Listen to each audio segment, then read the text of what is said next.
Okay, so I hear that you have a series on marriage that you started a couple of weeks last time. That was the first session? This is the second session.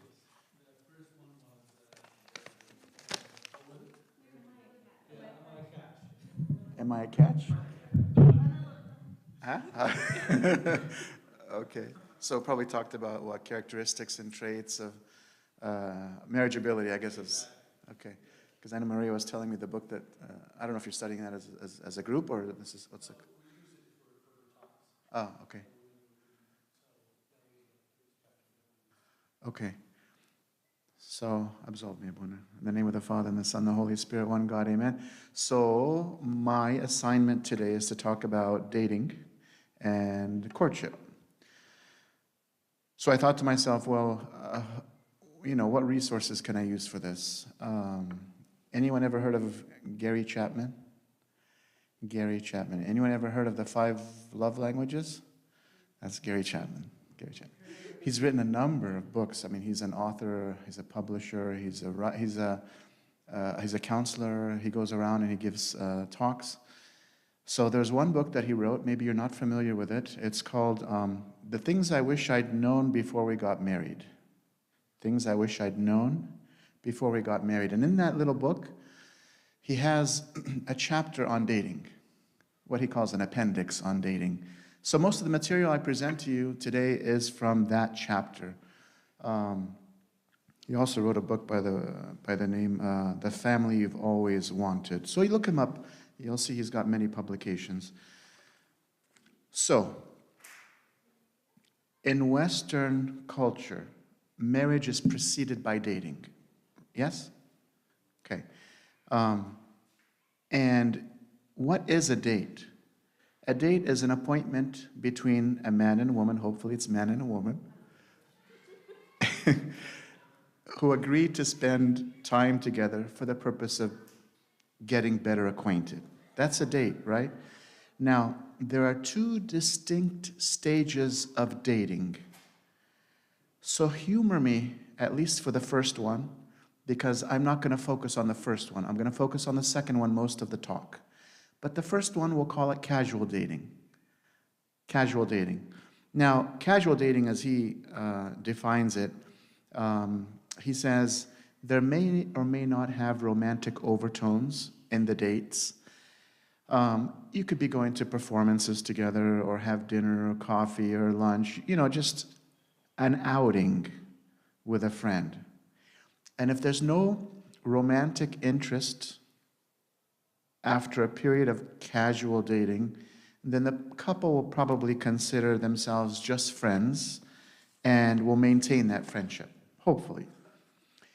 Casual dating can be accompanied by a romantic interest on part of one or both individuals.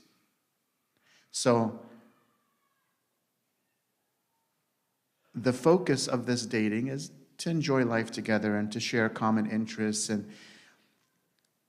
he says that casual dating is typically non-exclusive. What does that mean? Huh? Not to one person, which means you can be seeing someone and getting to know someone else. Okay, and again, I'm not recommending that, but he's just defining what casual dating is. Casual dating moves then into one of 3 directions. He says, one of 3 directions.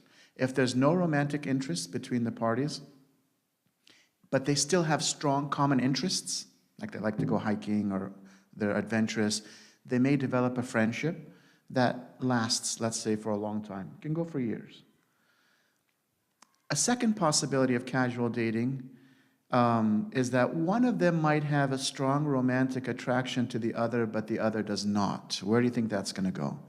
It's going to get quashed quickly, right? It has to be a 2-way street. So that comes to an end, a natural death to that avenue. The third possibility of where casual dating can take you is that it can develop romantic interest in each other mutually. There's enjoyment in the time together. They both feel like they are falling in love with each other, And then the relationship will move from casual dating to what he calls committed dating.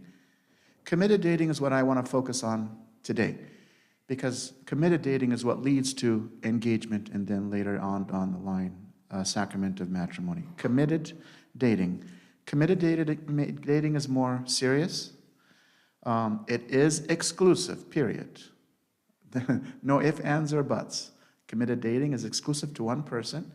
And should there be anything outside of that, it's considered a betrayal, which leads to a lot of pain to either one of the individuals. Developing a healthy dating relationship is really the best preparation for a healthy marriage. Healthy dating leads to healthy marriage. Because towards the end of the dating, you can answer the question to marry or not to marry. After you get to know someone in this process, to marry or not to marry. Healthy dating relationships focuses on getting to know each other. And it's important to know that the human psyche is made up of a combination of heredity, what I've inherited from my parents, and the environment. What you see in me on the outside is not necessarily what you will discover on the inside, because I present something to you as I'm standing here talking to you. So you see me as one way, but you don't know me. And the only way to know what's inside is to explore it through dating. The process of discovery requires this high level of honesty within the dating relationship. And within the dating relationship, we put our best foot forward, yes? We do that initially. Put our best foot forward. We want to impress, right? We want to give a good impression, especially at the beginning. But that's not the attitude which leads to a healthy dating relationship. What's healthy is that you begin to open up to your partner about your history. So we cannot know each other without sharing a little bit of history. And we must be willing to share not just our successes, but what? You have to be vulnerable enough to share your failures. And this is where the honesty comes in.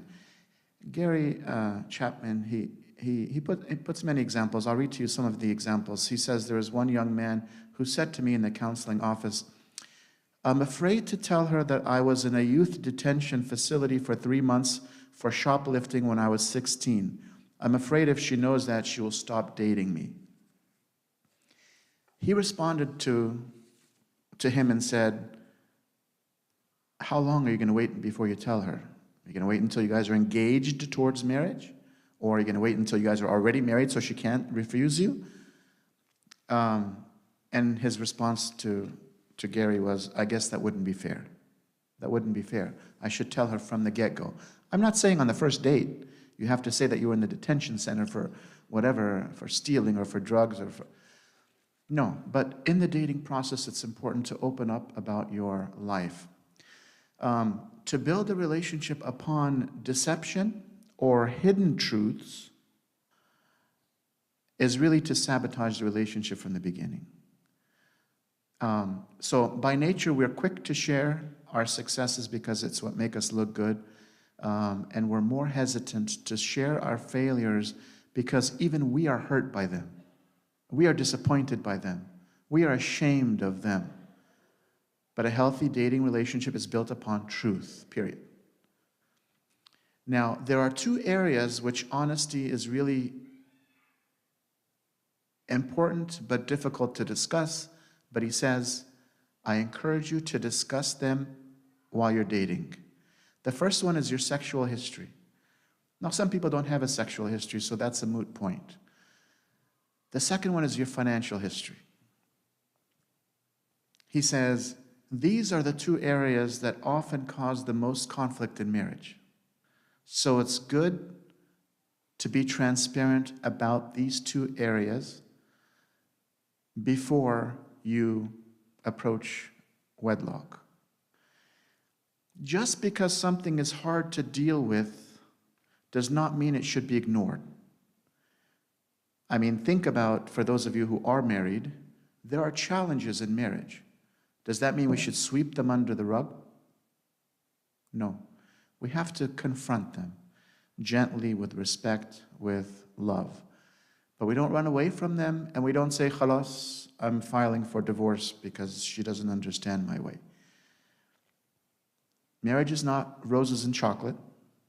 Marriage is a life-term commitment of sacrifice. So real life has to do with dealing with these hard issues. What about finances, he says? Sharing financial information is hard, but he says it's important that your potential spouse knows how you manage your money, what your mindset is for saving or for giving or for spending. Negotiating these differences before marriage will make the transition into marriage easier. Like, let's say one of you is all about tithing very regularly, and the other one doesn't even know what tithing means. That can cause a point of contention in a marriage if that's not discussed and maybe a compromise is made within the dating relationship. The amount of debt and the type of debt that you have is something that needs to be discussed within this committed dating relationship.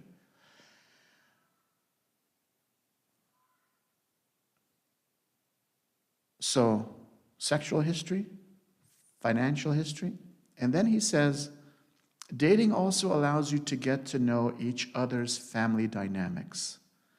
So during this dating period, try to get to know how her parents relate. Try to get to know how he relates to his mom or he relates to his dad. Right? Are his parents or her parents divorced? What's the nature of the parent relationship that each one has with their parents? These are the kinds of things that are good to observe. He says you should spend time with the family of your dating partner, because if you should eventually get married, they will be part of your life for a long time. Yeah? The in-laws. He says in a healthy dating relationship also, you need to be fostering education both ways. Education and vocation are a huge part of life. He used an example of a young man who said to his girlfriend was in a junior college. He said to her, "Why don't you drop out of college and marry me? I'm going to have a career in the military, and you don't need a college degree." He says about that, he says, this young man is not ready for marriage because his attitude reveals self-centeredness. He's just thinking about himself and how he wants to secure this young lady for himself. Now, a healthy dating relationship is balanced in that there are many tiers to consider, many levels to consider. There are 5 of them that I'm going to discuss and then we'll end. There is intellectual compatibility, there's the emotional compatibility, there's the social compatibility, there's the spiritual compatibility, and then there's the physical. Let's start with the first one, the intellectual. All of us have thoughts and desires and perceptions. Our mind, probably in the course of a day, has thousands of thoughts. I can take my mind to the Grand Canyon, and then to Cancun, and then to China in a matter of seconds. Our minds roam. Your minds are probably roaming right now as I'm talking to you. Our thoughts are filled with desires as well. I want to make myself a cup of coffee in the morning. I want to go on the internet and search something. I want to go book a trip. I want to go call a friend. I have these desires. Again, on the thought level. Intellectual compatibility does not mean having a highly intellectual conversation, like the laws of thermodynamics. I don't even know what that is. Quantum physics, that's over my head. Aerospace engineering, organic chemistry, all of this stuff I can't even, it's just not for me. That's not what I mean by intellectual conversation. He says, do we have the ability to share thoughts with each other on a level where it's reciprocated? So we can talk about food, we can talk about health, we can talk about race, we can talk about finances or politics or the weather or the sports and be on the same level. It doesn't mean we have to agree on everything. That's not what's meant here. In fact, he says, learning how to disagree but not be disagreeable is one of the evidences of intellectual compatibility. So you can disagree with your partner. If you have different opinions about things, that's okay. That's what makes for a, robust conversation.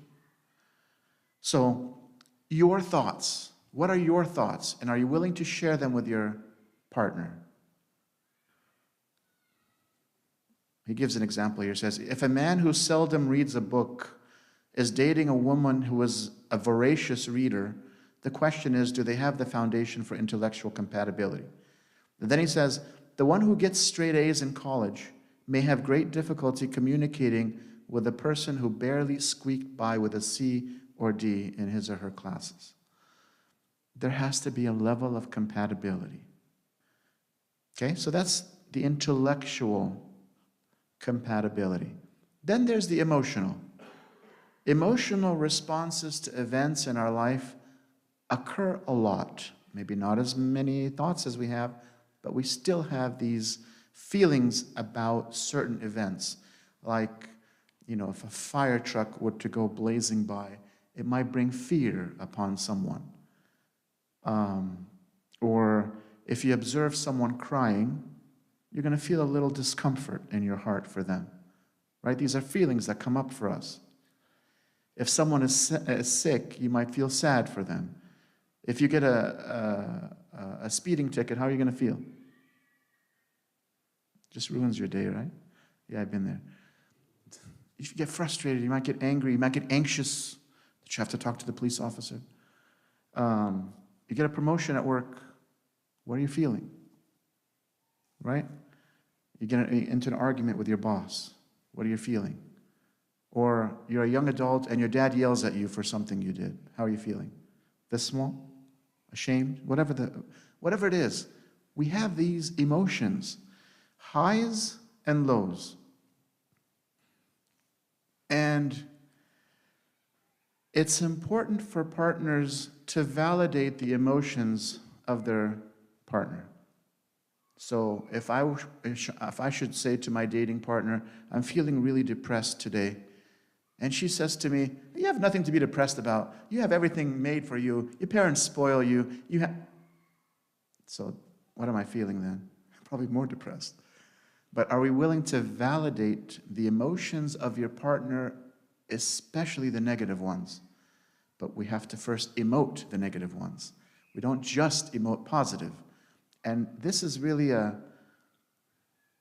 it's a hard thing for men to do. It's a hard thing for Middle Eastern men to do, to say, I feel so-so. It's easy to say, I feel happy.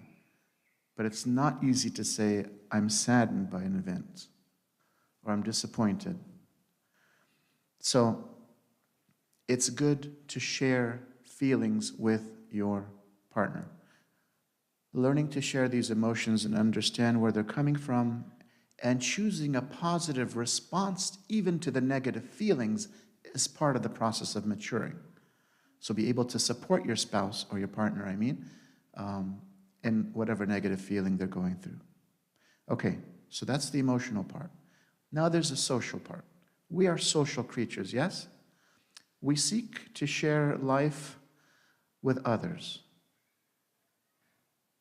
There's something about human beings, about human nature that desires to live in a community, and thank God we have that. And that's why one of the most strictest punishment that you can put on someone is solitary confinement, right? Someone who's in prison and acting out, what do? They put him in his own cell, just 4 walls. That's punishment, because we are social creatures. Social events are happening all the time. Social events can happen at a stadium, it can happen at a theater, it can happen at a symphony hall, it can happen at a church. You can have a social event at a church, which we do. Social events can happen either together with your partner, in which you share, let's say you both go to Dodger Stadium and watch, what's his name, Shohei Ohtani. Or you go grab a bite to eat, or you go watch a movie, whatever it is, and you share after you leave that event, you share together. Or the two of you go your separate ways. Let's say on a Friday night, you're here listening to Abuna talk, and your partner is at a different meeting in a different part of the diocese, and it's another seminar or talk, and you come together the next day or something, and you discuss.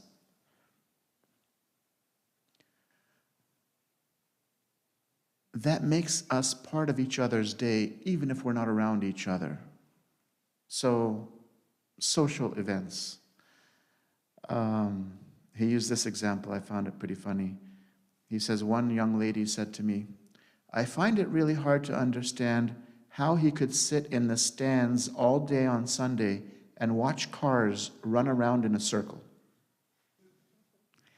If that is his idea of a social event, I don't know that we are living on the same planet.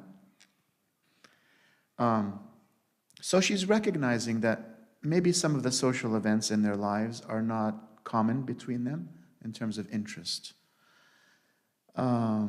Okay, and then spiritual aspect. The spiritual aspect. This is where Christ is lived between the partners. You have to invite him. You may at one point reflect on the love of God. Let's say you're just sitting down, Kida, in your quiet time, and you're really appreciating God's love. And your partner was reading a book on God's justice. And you guys come together at the end of the evening or something when you get together and you discuss. Or let's say you're together in the same meeting and you're chanting these wonderful hymns that I heard today earlier, and you're kind of bonding together on a spiritual level. Or you're studying a patristic article, or you're doing a Bible study and you're sharing, or maybe you attended the sermon and on the way out you're discussing it. You could be at one church, she could be at another church, and you're discussing your respective sermons. All of these are kind of a way to increase the spiritual intimacy between partners. The fifth dimension, which I'm not going to spend much time on, is the physical. The physical is the most tangible and visible part of us because it was the physical attraction that initiated our relationship in the first place, probably. We're both attracted to each other physically. You know, that component has to be there for most people. Now, he says people widely differ on what they believe as appropriate touches in a dating relationship. And that's not, something for us to discuss here or now, but there has to be respect for each other's boundaries.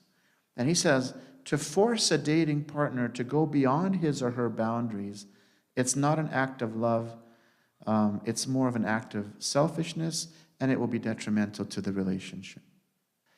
Of course, as Christians, we have to be careful with the physical touch, even if we're dating very closely and on the verge of engagement. It does not mean that she belongs to me or I belong to her, and so we can just blur boundaries. No, of course not. We have to really be careful because the devil really likes to play when it comes to young couples. Unfortunately, in contemporary society, there's this misguided emphasis on sexuality, which has made it difficult for these couples to have a balanced dating relationship. right? The current phenomenon, he uses the expression hooking up. Maybe there's another term that they use today, but hooking up, you know what it means, right? Couples having sex even on the first date. It's like drinking water for them. I mean, look at the rate of cohabitation today. You've probably heard of it, right? You maybe have friends or colleagues who are experimenting with their partner by living together to see what they're like in the morning, to see what the nitty-gritty stuff would look like with them as a partner. It's increasing. The values of Christianity, which maybe you discussed last time, unfortunately in this society are dwindling. He says that such encounters either grow out of or lead to sexual addiction, which is, of course, not a foundation that we build a marriage on. So, balancing the intellectual, the emotional, the social, the spiritual, and the physical. That's kind of the way he summed up a committed dating relationship on these levels. Now, it does not mean that they're all compartmentalized. They're all in isolation. No, they're intertwined. There's overlap between them. And if I were to give advice to young people who are dating, I would say, don't jump into it so quickly. Take your time, focus on your school. As I tell this to everyone, you're going to be married for the rest of your life. And marriage is a beautiful thing, but it's most of your life you're going to be in a committed marriage. Enjoy your time now, build your future, focus on your spiritual life, and allow the relationship to come naturally. Don't force it. You know, we have today people who are 18, 19, 20, and 21 that want to get into a committed dating relationship towards marriage. What do you know at 18, 19, 20, and 21? I didn't know my head from my feet. And the problem with dating at this age is that we're still developing. And so the taste that I have for someone at the age of 21 even might not be the same taste that I have for her a year down the line, because I'm still developing. And this is what I tell the young people. Don't jump into it. Wait. Just wait. And if the right dude comes around or the right young lady comes around, great. Be friends. Go out in groups. When the time comes when you feel, and everyone is different, when you feel settled, when you feel mature, spiritually, psychologically, emotionally, and otherwise, then let's discuss serious dating. Does that make sense to you all? I hope I'm not discouraging you, but I think Abun and I have seen a lot of tragedies. We've seen a lot of dysfunction in young marriages, and part of the reason is because they got married young, and then later on they realized we're just not compatible. We've changed. We've kind of diverged over the first few years of our marriage. Why? Because we were 21 and 22. So, not that all 21 and 22-year-olds are going to have tragic marriages. That's not what I'm saying. Glory be to God forever.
That comes down to your comfort level. And during this dating period, you're going to find these differences are going to come to light.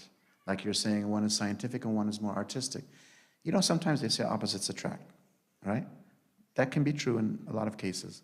Um, and in your conversations, you're going to begin to feel in your gut, prayerfully, in other words, you're inviting Christ in this, um, about whether this is something that you can tolerate.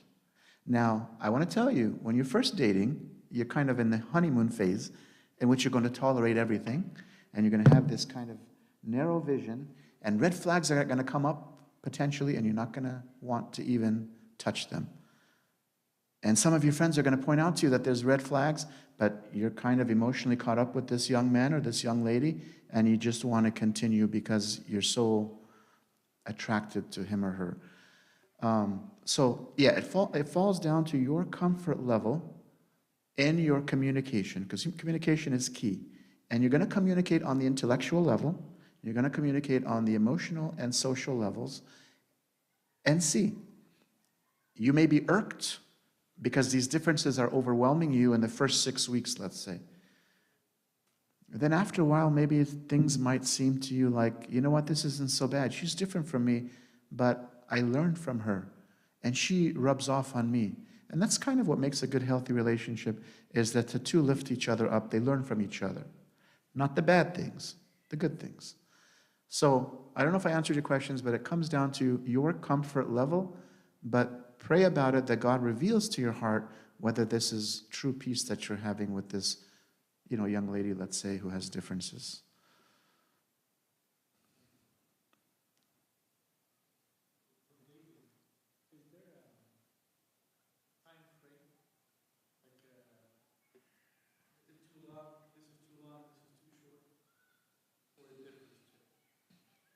It's a good question. Some people have put a time frame on engagements. They've said, 6 to 9 months engagement, not more than that. In terms of dating, I think, Abuna, you said the answer really depends on your circumstances. I mean, what if you're dating someone that you only get to see him once a week or once every 2 weeks because of your schedules or living arrangements? Let's say he lives in another city or another state even.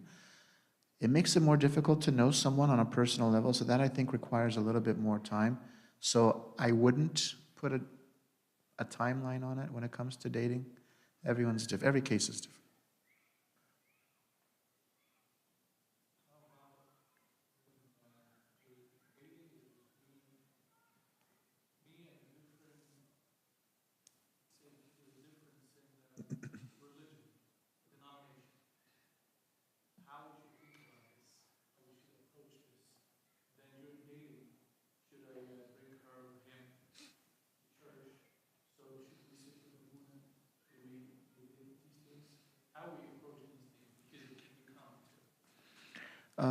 A great question again.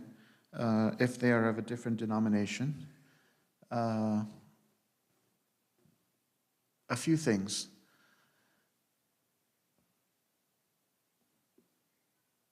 Of course, we're not talking about a casual dating. We're talking about a committed dating relationship with this, let's say, mixed person. There are several steps that have to come into play. And this falls again on the comfort level of the young couple, and maybe even at least one side of their family, maybe the Coptic family. The other family might not care, but not always the case. And there will be a point where you might feel comfortable to bring this person to the church and introduce them to Orthodoxy. There are definitely more challenges in a mixed relationship, because you're not just talking about two families that have different experiences. You're talking about two ethnicities or cultures and two faiths. Even if it's from a different Christian denomination, it's still, to some degree, a different faith. So yes, there has to be exposure to Orthodoxy when you guys feel ready, and then you introduce them to Abuna, and then when the time comes and you are really committed towards marriage, then you will have to go through catechism, right? Go through instructions on the faith with Abuna, or maybe a servant in the church, whatever way it works out in each parish, so that outsider can continue to absorb orthodoxy while the two are getting to know each other on a dating relationship, in a dating relationship. So it poses more challenges, and it might take a little bit more time, but it's important from the get-go that your partner knows that you are Orthodox Christian, and if this is going to fruition, then that partner is going to have to convert to Orthodoxy.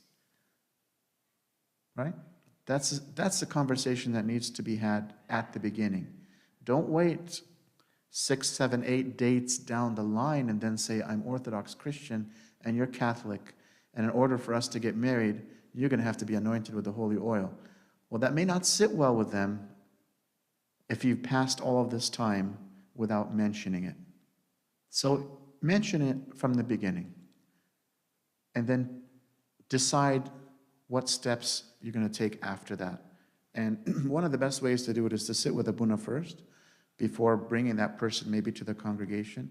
Maybe Abuna was going to recommend bringing that person to a meeting like this one on a Thursday night or whatever, to maybe get to know some people on the same level, the same cohort, and then eventually bringing them to the liturgy, get them exposed to Orthodox Christianity, then begin to do some reading, and then catechism.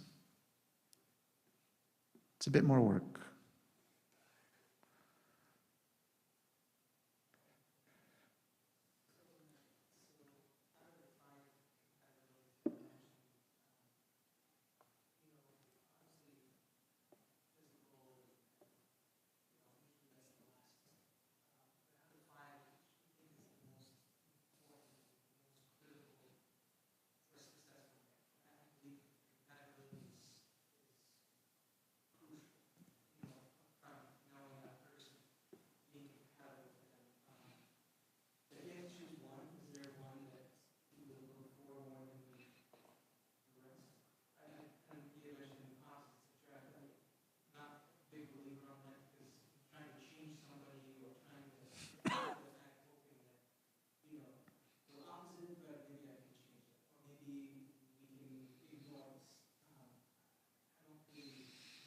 Now, to be careful of this, Samrat, you're right.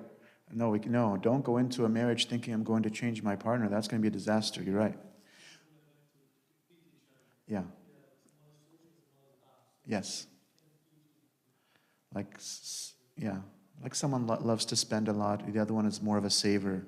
And so maybe they can come to a middle ground. That's kind of what I meant. But no. Don't go in thinking you're going to change someone. People don't change. When they get to that certain age of maturity, they don't change much in terms of personalities and traits.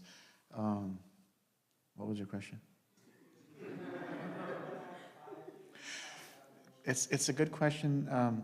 I'm leaning towards, because communication is so essential in a relationship, that I believe the intellectual, and he mentions it first, I believe is one of the most important. Emotional is a strong second. Those two combined together kind of gauges where this relationship is going to go in terms of compatibility. Intellectual and then maybe emotional.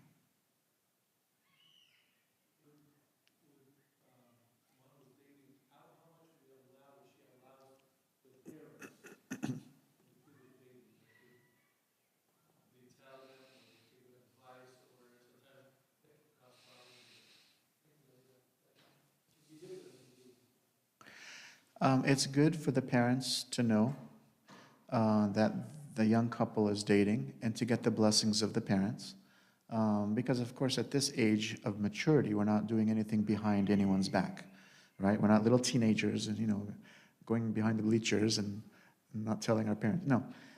We need them in our lives because our parents, as much as we discount them, they were young once, and they have experience, and they actually can give guidance to us because guess who knows you more? Who would know you more except your parents, I would consider your parents' opinions, because God has put special people in our lives as guideposts, and I believe our parents are one of those, as much as maybe we don't like to admit it.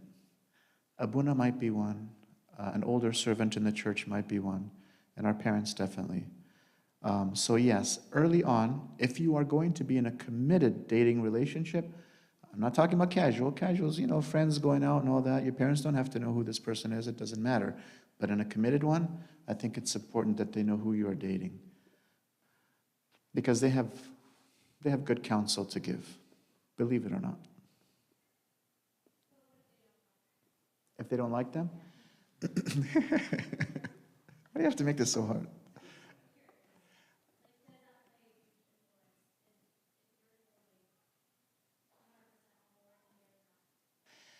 It really depends on what they don't like them for. Maybe they don't like their skin color. Is that a good reason? In that case, it would be important to give it more time for the young person to get to know your parents. Um, but if your parents have a legitimate reason, at least consider it.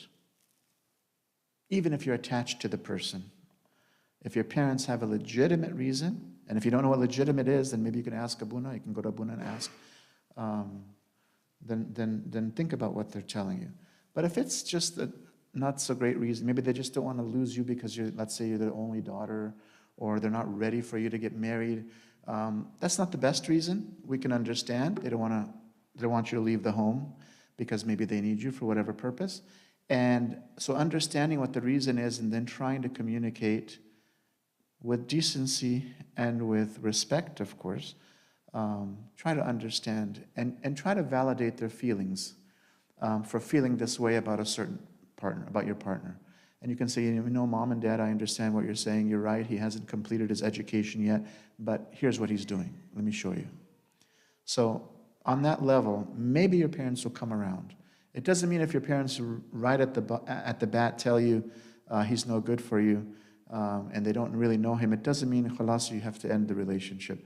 Maybe they need to know him or her more before we can make a decision like that. It's a really difficult decision to make. It's obviously one of the most important ones that you're going to make in your life if you haven't already made it. So that's why prayer is so important. We pray that God reveal to us if this is the right person. You may hear it from your parents, but if you hear it again from someone else, then really pay close attention to this particular facet, whatever aspect they're talking about.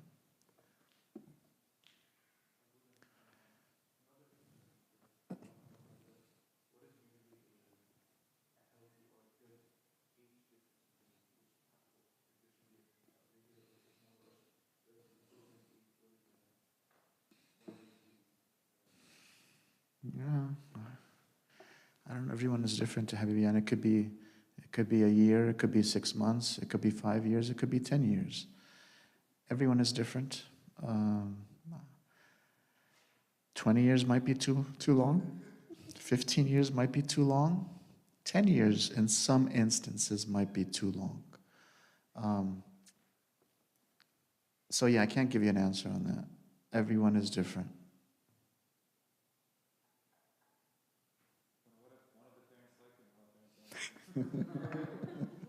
Then they duke it out. Yeah, and in that case, it's good to have a powwow with your parents, and maybe one of the parents can convince the other, especially if they have good points about your partner. Sometimes a parent can sway the other one. So yeah, again, every case is different. It's hard to say. I mean, but it's important that you communicate it respectfully with your folks, and try to understand where they're coming from. Put yourself in their shoes, and ask them to put themselves in your shoes as well. And maybe they can tell you stories about when they were growing up and they had a crush on someone, what they did and what they told their parents. And it's nice to get into that conversation if they're open to it.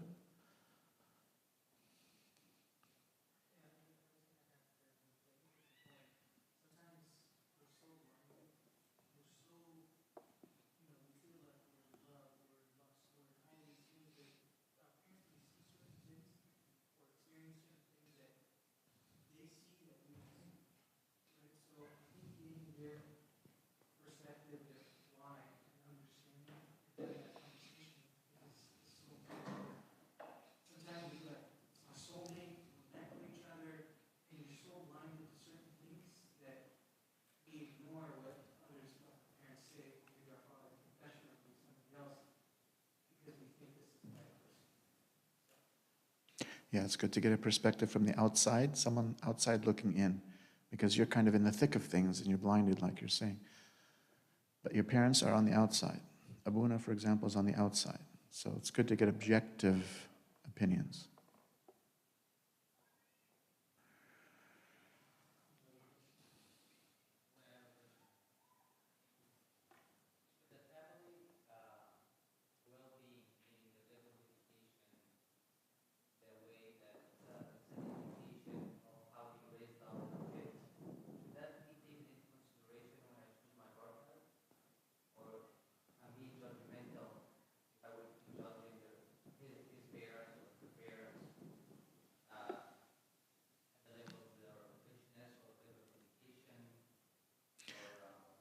So we won't look at the level of wealth, right? I mean, we don't want to judge people based on their social status. Maybe that's what you're saying, but level of education is important, and that's one of the things we actually mentioned earlier today. Is it's important that we promote education on both sides, so that maybe the young man is already finished, he's got his engineering degree, and the young lady is still in school. It's not okay to tell the young lady, well, you can stop school now, we're going to get married and, we'll live on my income. No, it's good to promote her to continue to finish school as well, despite what her career is going to be. But there has to be the, pa- the parents' level of education.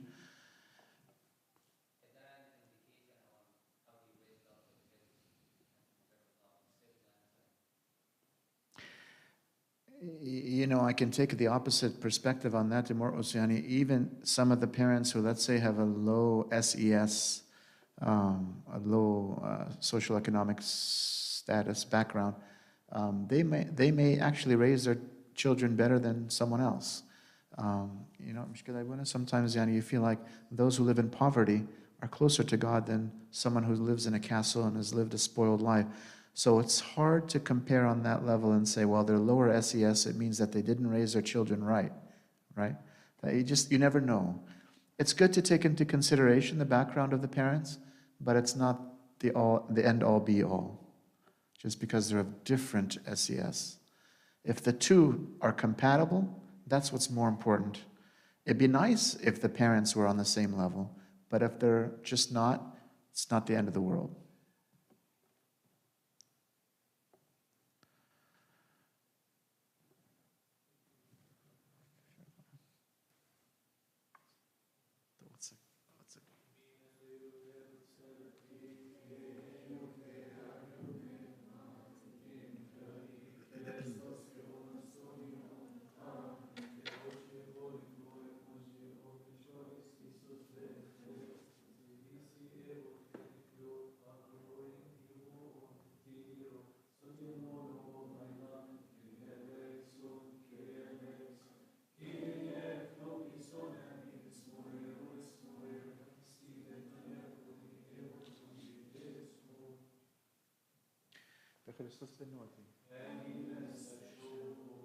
Eb oron to tieni moinan and ticketeni sandinan and ticketeni kan and novinan voice. You thought that you go and be all and be esmon and be amahisha and amin. Make us, the Lord, worthy to say with all thanksgiving, our Father who art in heaven.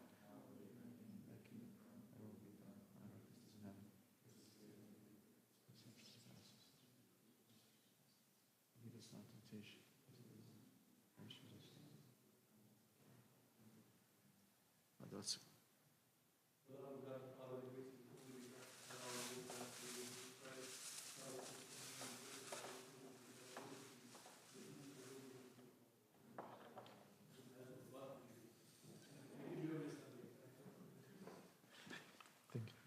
What's the question? Okay. Good to see you. See you soon.